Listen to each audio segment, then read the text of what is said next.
This video is about changing the way that you think and act to adapt to being back outside. First, we'll talk about ways that you can begin to deinstitutionalize your thinking. And then we'll talk about some thinking traps that can lead to criminal or harmful behavior and how to avoid them. Let's talk a little bit about how thinking might be different for the outside than it was when we were locked up. Now that you're out, you want to start deinstitutionalizing yourself. Prison was a dangerous place, and it was a different culture. Changing the mentality required to survive in prison is going to take time. And learning to live in this new culture will also take time. Changing your thinking and your habits is a process. The first step is to think about what ways of thinking you might have needed in prison that don't apply out here. The next step is to do the simple things that will keep you out of trouble. You need to work in a legal job. You'll need to pay your taxes. You'll need to find a place to live. You'll need to get along with others, and you'll need to respect authority. Many of the habits that you develop on the inside have to be left behind. You may have to speak differently, to dress differently, or walk differently in certain contexts. Most importantly, you have to think differently. You are in a period of your life where you really need to work hard, apply yourself. In prison, our schedule was pretty set, and we were told what time we had to get up, what time we had to go to the yard, what time we had to go to sleep, and where the lights were out. You've been relatively sedentary and without opportunity while you were locked up.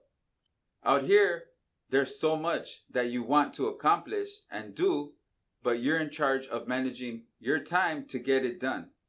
You want to set up healthy habits for yourself from the beginning. Don't take on too much. Schedule time to reflect and relax. At the same time, sign up for a couple structured things so that you don't have so much free time that you get overwhelmed by it. Let's talk about two major shifts in thinking that will help to move you away from the mentality we had when we were locked up. First, out here, treat everyone as an individual. You don't have to continue the same behavior now that you're free. You can choose to be around people who you like, who are positive influences, regardless of the color of their skin, their gender, sexuality, or nationality. In dangerous situations, it's common for humans to stick to their own kind. This leads to a culture of group think. That's not always advantageous on the outside. You can't bring what happened to you in prison or what you saw of group behavior there out here with you, because those groups are not a reflection of people on the outside. Now you have to start thinking of everyone as individuals. This is not to say that they weren't certain people who did you wrong. And we're not saying that racism, sexism, homophobia, and culturalism don't exist. They absolutely do. But they're never true of a whole group of people. There are a lot of good individuals in every group of people. Just like you want people to give you a second chance and not judge you based on one or two things about you, approach everyone the same way. You can't judge people by the color of their skin, their gender, what their job is, etc. Every individual has a right to live their life, and you may find help and friendship in places you didn't expect it, or with people who seem completely different from you. When you meet someone, look for the common ground, focus on common ground, and work together. Second, don't take justice into your own hands. You don't have your own system of vengeance anymore. Out here, you play by the rules that citizens play by. Don't resolve issues the way that you did on the inside or before you went in. Now you obey the law. If you don't embrace that, you will go back. It's not a matter of if, it's a matter of when. Sometimes it's even important that you engage the law in your neighborhood. If you see someone in danger, the police might be necessary. Oftentimes, this requires redefining what respect and disrespect mean. In the convict mentality, you think you need to show people how to respect you. Through violence, you teach them respect. If you break out of that mentality, you believe that others have the right to live their lives peacefully, and that it's not your right to take away their safety or autonomy. Keep in mind that even if they act badly, it isn't personal. They might have had terrible things happen to them. They might be desperate. They might have never had a good example. Try this thinking to act peacefully. 1. Assume goodwill. This means not always assuming that someone has it out for you or has acted negatively towards you. They might be having a bad day. Assume the best of people. 2. Don't take it personally and don't make it an issue. Other people's bad behavior doesn't have to become your problem. It's not important. Remember what you really value and consider that responding to other people's bad behavior might get in the way of pursuing what you really value. So what are some of the thinking habits that we found ourselves in that aren't going to serve us transitioning to a healthy and purposeful life out here? First, some people are not able to think critically about themselves. They can see fault all around them in others, but they can't identify when they are wrong, and they don't take time to think about their own actions and how they may have hurt others, acted without thought. This leads to them blaming others for everything that goes wrong and thinking that they're always the victim. In every situation, people who think this way don't get better and they don't improve. They continue to act in a harmful and or problematic ways. In order to overcome this way of being, you have to start really listening to others, especially when they give you feedback. You have to take responsibility for what you've done that wasn't right. And you have to grow from it. When you realize what you've done that was wrong, you have to commit to doing better in the future. Another thing that gets many of us into trouble is not being willing to do anything that isn't exciting or doesn't have immediate results. When we are impatient and want everything to be easy and fast, we don't put in the work to do the right thing or to take time to really improve. This happens a lot when we first leave prison. We want someone to give us a job right away. We take a job that we know isn't good or isn't going to be fully legal because we don't want to wait out the process. People with this attitude also fall into a get-rich-quick schemes easily. You have to remember that leaving incarceration is starting from the very beginning. There is no quick fix, and there is a lot of time that you have to put in first.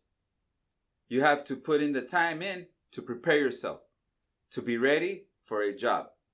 Then you have to put in a lot of time to get to the level of making the same amount of money that someone who hasn't been to prison at your age might be making.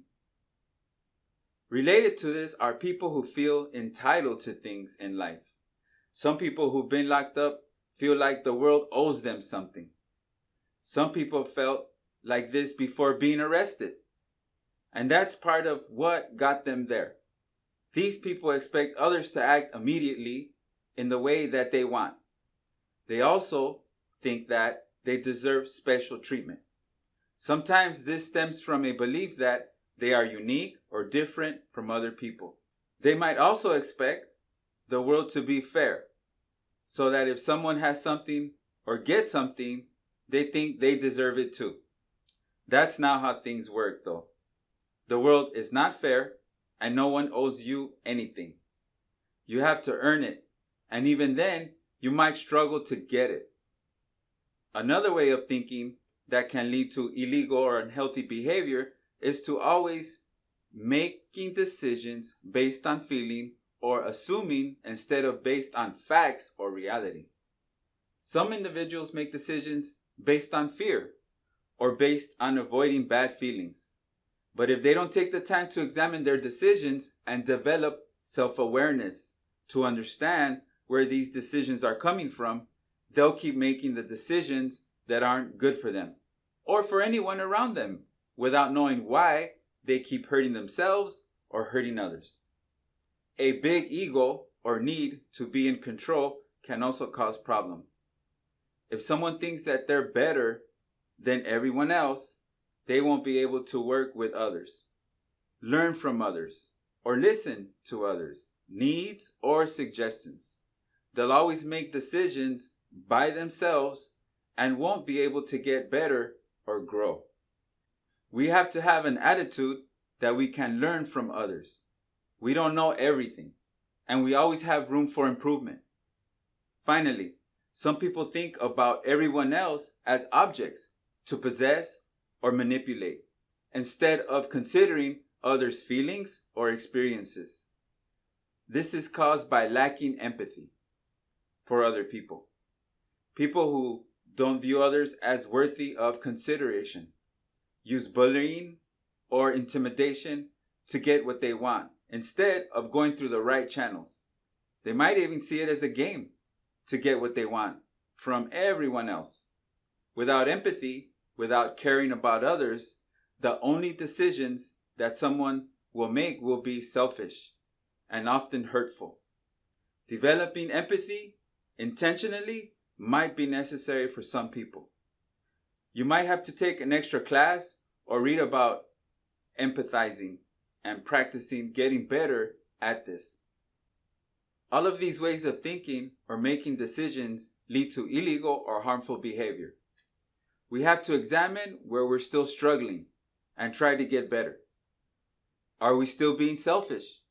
Are we being entitled? Are we lazy? What do we need to do to better and make better decisions from here on out? Beyond these changes in thinking, you can choose to make a difference in the world. All the things that are wrong about society, now you work to not be that. The police are corrupt. The court system is corrupt. All the things we feel victimized by. Now it's your task to do what you can as an individual to be better than that. That's all you can do. And it's not on anyone else. You have to take responsibility for your life. Harm no one and seek to protect others from harm.